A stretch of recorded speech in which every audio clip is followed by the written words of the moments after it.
اور تیسرے نمبر پر ہم بات کرتے ہیں درمیانے بچوں کی. انہیں بیان کرنا تھوڑا مشکل ہے. ان کے لیے مناسب لفظ ڈیفالٹ پیس ہے. ان کی سیٹنگ ڈیفالٹ ہوتی ہے یعنی آٹومیٹک. اس سیٹنگ کو تبدیل نہیں کیا جا سکتا. انہیں سمجھنا سمجھانا پتھر سے سر پھوڑنے کے برابر ہے. ان کا دماغ الگ رخ پر بہتا ہے.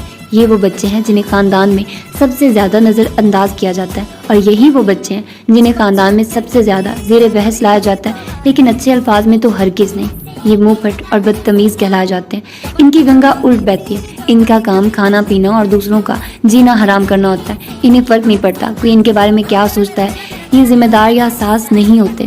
انہیں فرق نہیں پڑتا دنیا میں کیا چل رہا ہے، دنیا کہاں جا رہی ہے، دنیا میں آگ لگی ہے یا دنیا میں قیامت آ گئی ہے، کیونکہ ان کی اپنی دنیا الگ ہوتی. انہیں متاثر کرنا اتنا آسان نہیں ہے. انہیں آپ دنیا میں یا تو سب سے آگے دیکھیں گے یا سب سے پیچھے. میانہ روی کا ان سے کوئی تعلق نہیں ہے. یہ یا تو ماڈل بنے گھومتے ہیں یا پھر مسکین فقیر جنہوں نے کبھی کچھ نہیں دیکھا.